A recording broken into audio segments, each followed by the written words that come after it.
Last 5 வருஷமா தமிழகம் தலை நிமிர்ந்து நிற்கிறது. என்னுடைய இலக்கை வந்துட்டு நான் ஜெயிச்சிட்டேன். நான் என்ன வாக்கு கொடுத்தனோ அதை நான் நிறைவேற்றிட்டேன்.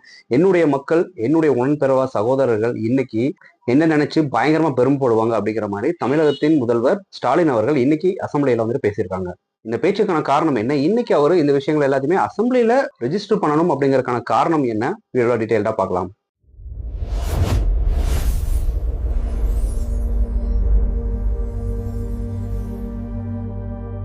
எல்லாருக்கும் நல்லா தெரிஞ்சிருக்கும். எலெக்ஷனுக்கு இன்னும் ஒரு 60 நாளைக்கு கீழே தான் இருக்குது. ஸோ இந்த நிலைமையில நேத்து பாத்தீங்கன்னா நம்ம பாரத பிரதமர் மோடிஜி அவர்கள் தமிழகத்துக்கு வந்திருந்தாங்க. அவங்க ஏடிஎம்கே கூட அலைன்ஸ் வைக்க போறதை வந்து கன்ஃபார்ம் பண்ணியிருந்தாங்க ஆல்ரெடி. இது இல்லாம ஆளும் அரசாங்கமான டிஎம்கேவை தாக்கி வந்து நிறைய விஷயங்கள் பேசியிருந்தாங்க. தமிழகத்துல டிஎம்கே உடைய ஆட்சி காலம் வந்துட்டு முடிவுக்கு வரப்போகுது. அடுத்து வேற ஒரு புது ஆட்சியை வந்து மக்கள் வந்து நம்பி இருக்கிறாங்க. அது பிஜேபி கூட வந்து கை கோர்க்கிற எந்த ஒரு கட்சியாகவும் இருக்கலாம் அப்படிங்கிற மாதிரி சூசகமா சொல்லியிருந்தாங்க. ஸோ அதற்கு பதிலடி தர விதமா இன்னைக்கு சட்டசபையில தமிழகத்தின் முதல்வர் ஸ்டாலின் அவங்க இந்த 5 வருஷத்துல வந்து என்னென்ன விஷயங்கள்லாம் பண்ணியிருக்காங்க அப்படிங்கறத வந்து ரெஜிஸ்டர் பண்ணியிருக்காங்க. ஸோ ஃபர்ஸ்ட் ஆப்போசிட் பார்ட்டியான ஏடிஎம்கே அவங்க என்னென்ன விஷயங்கள்லாம் இவங்க பண்ணல, என்னென்ன விஷயங்கள்லாம் பண்ணியிருக்காங்க அப்படிங்கிற மாதிரிலாம் வந்துட்டு குற்றம் குறை சொல்ற மாதிரி டிஎம்கே கவர்மெண்ட் வந்துட்டு நிறைய தாக்கி பேசியிருக்காங்க. ஸோ அங்க தமிழகத்தின் முதல்வர் ஸ்டாலின் அவர்கள் வந்துட்டு சில விஷயங்களை வந்து லிஸ்ட் அவுட் பண்றாரு. நான் 2021ஆம் ஆண்டு தமிழக சட்டசபை தேர்தலில் வந்துட்டு முடிஞ்சு அதுல நாங்க உள்ள போறப்போ லாஸ்ட் 10 வருஷமா மக்கள் என்னென்ன இன்னல்கள்லாம் வந்துட்டு இந்த ஏடிஎம்கே கவர்மெண்டால பட்டாங்களோ அது நம்மளுடைய ஆட்சியில வந்துட்டு இருக்கக்கூடாது. அது இல்லாம என்னுடைய ஆட்சி காலம் வந்துட்டு பொற்காலமா இருக்கணும். இதற்காக நான் எப்பயுமே பாடுபடுவேன் அப்படிங்கறத வந்துட்டு மனசுல வச்சுட்டு தான் நான் வந்து அந்த ஆட்சி கட்டில வந்து உட்கார்ந்தேன். 6வது தடவையா டிஎம்கே கவர்மெண்ட் தமிழகத்தை வந்துட்டு ரூல் பண்ண போகுது அப்படிங்கிற ஒரு மகிழ்ச்சி ஒரு பக்கம் இருந்தாலும் இன்னொரு பக்கம் பாத்தீங்கன்னா ரொம்ப கவலையாம இருந்தது. அதை நான் வந்துட்டு மறைக்கணும்னு நான் நினைக்கிறேன். ஏன்னா இது வந்துட்டு ஒரு மிகப்பெரிய பொறுப்பு. இந்த பொறுப்பை நான் எப்படி செய்ய போறேன், எனக்காக செய்யறதுக்கு இவ்வளவு எம்எல்ஏக்கள், என்னுடைய தொண்டர்கள், என்னுடைய விசுவாசிகள் எவ்வளவு பேர் இருந்தாலும் மக்களுக்கு கொடுத்த அந்த வாக்குறுதிகளை வந்து நிறைவேற்றணும் அப்படிங்கிறது தான் என் மைண்ட்ல வந்து டெய்லியுமே போயிட்டு இருந்தது இந்த 5 வருஷ காலமா. ஸோ மக்கள் விரும்புற வகையில அந்த ஆட்சியை வந்து நான் செஞ்சு முடிக்கணும் அப்படிங்கிறது தான் இந்த 5 வருஷமா வந்துட்டு என் மனசுல போய்கிட்டே இருந்தது. அதை இப்போ இன்னைக்கு நான் சொல்றேன், என்னால முடிஞ்ச அளவு வந்து நான் பண்ணியிருக்கிறேன். என்னால இந்த மக்கள் வந்து ரொம்ப சந்தோஷமா இருக்கிறாங்க அப்படிங்கறத வந்து நான் இங்க பதிவு பண்றேன். இந்த முந்தைய 10 ஆண்டு கால அதிமுக ஆட்சியில பாத்தீங்கன்னா தமிழகத்துல இருக்கிற அனைத்து துறையிலுமே மிக மோசமான பின்னடைவை தான் வந்து தமிழகம் சந்திச்சது.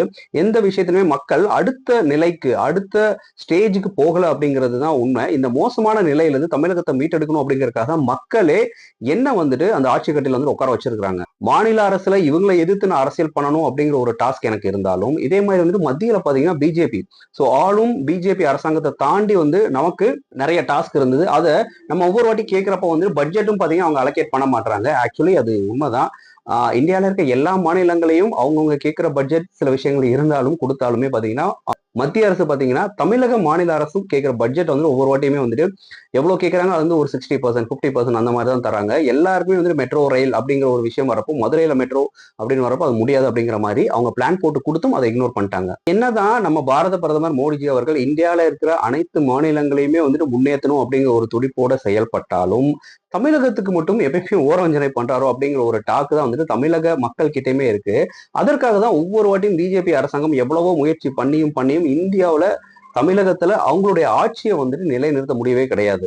இந்த இடியாப்ப சிக்கலை தீர்த்துட்டு இந்த சூழ்ச்சியான ஆட்சியில இருந்து நம்மளை மீட்டெடுத்து நம்ம மக்களை மீட்டெடுத்து ஒரு பொற்காலமான ஒரு ஆட்சியை வந்துட்டு என் மக்களுக்கு தரணும்னு நினைச்சேன். அதை இந்த 5 வருஷத்துல வந்து நான் பயங்கரமா சூப்பரா பண்ணியிருக்கேன். அடுத்து என்ன சொல்றாங்கன்னா, நான் ஹாப்பியா இருக்கேன் அப்படிங்கறத விட ரொம்ப ஹாப்பியா இருக்கிறேன். என்னுடைய மகிழ்ச்சிக்கு காரணம் என்ன அப்படின்னு பாக்குறப்போ மக்கள் மகிழ்ச்சியா இருக்கிறாங்க. என்னுடைய இலக்கை வந்து நான் ஜெயிச்சிட்டேன் அப்படிங்கறத வந்து நான் ரொம்ப கௌரவமா சொல்றேன். திராவிட மாடலுடைய அரசியல் சாதனைகளால தமிழகம் நிமிர்ந்து விட்டது. தமிழக மக்கள் வந்துட்டு நிமிர்ந்துட்டாங்க. இந்த லாஸ்ட் 5 இயர்ஸ்ல மற்ற மாநிலங்கள் கூட கம்பேர் பண்றப்போ தமிழகம் எப்பயுமே வந்துட்டு ஒரு ஸ்டெப் முன்னாடி தான் இருக்கு அப்படிங்கறத பதிவு பண்றாரு. இந்த பதிவை நான் சொல்றதுக்கு காரணம் கோடிக்கணக்கான தமிழக மக்களுடைய மனங்களிலும் முகங்களிலும் அந்த மகிழ்ச்சியை அந்த புத்துணர்வை நான் பார்த்திருக்கிறேன்.